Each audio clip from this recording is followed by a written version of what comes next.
Quand on vit sur un tel territoire, le Québec fait 3 fois la France, la télésanté est du pain béni.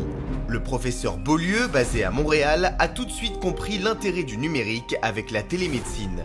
Il a lancé sa plateforme digitale React pour enseigner, échanger et bien sûr soigner à distance. Et ça commence dès le plus jeune âge. T'es prêt? Muscles?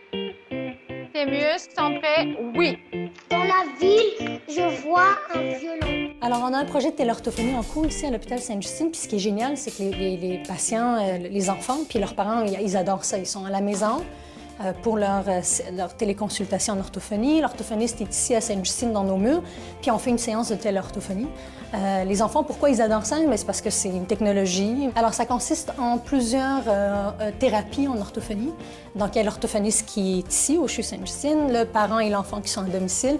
Et donc, on a de 8 à 10 séances en orthophonie avec l'enfant et son parent, et l'orthophoniste qui est ici. Avec la technologie, le patient se retrouve encore davantage au cœur du système de soins. Deuxième exemple, un programme d'assistance ventilatoire avec visite virtuelle à domicile. Et en plus, en évitant de se déplacer, on limite les coûts et les risques d'infection. Le patient est responsable de ses soins, doit prendre en charge sa ventilation parce que nous, on n'est pas au domicile avec lui. Donc, au quotidien, c'est lui qui doit tout gérer, la prévention des infections par le nettoyage, le nombre de fournitures qu'il a besoin. Donc, nous, dès le départ, on apprend au patient à être autonome et ça va dans le sens que le patient est partenaire avec nous, est partenaire de ses soins. Et évidemment, ça marche sur des interventions plus techniques. Des expériences de supervision en chirurgie et de suivi de beaucoup d'autres pathologies. Un exemple concret est les services, l'accès aux professionnels, aux experts. Qu'on parle de personnes qui sont dans les salles d'urgence qu'on doit traiter, la téléthrombolyse est un exemple. Qu'on parle de patients qui sont en attente d'une greffe pulmonaire et qui doivent voir un pneumologue et qui sont en région éloignée. La téléconsultation à distance permet de favoriser l'accessibilité au pneumologue aux patients. Donc, c'est des exemples concrets d'accessibilité. On fait de la télésanté pour favoriser une meilleure prise en charge par les patients de leur santé. D'autres types de soins, c'est de la téléassistance entre professionnels. Donc, des professionnels qui ont besoin d'être assistés par un professionnel plus expert dans l'administration lorsqu'ils administrent des soins. Pour être plus efficace et bien soigné, le Québec a donc adopté d'un côté la technologie et de l'autre la délégation des tâches. Et une nouvelle fois, le patient est acteur de sa propre santé. Carmen Gingras est diabétique de type 2 depuis 10 ans.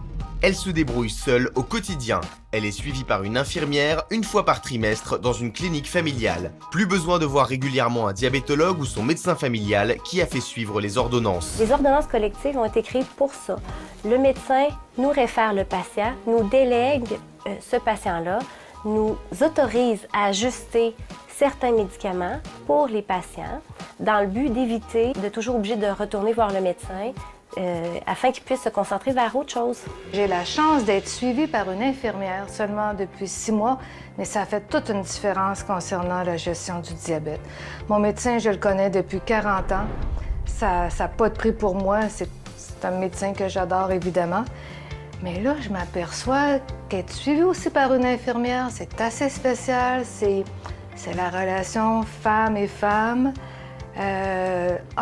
J'apprends, je suis valorisée par ça. Je suis très, très contente de ma journée. Une vie bouleversée et simplifiée pour Carmen grâce au docteur Claude Garceau à Québec, qui a eu l'idée de former des infirmières devant le manque de diabétologues dans la province.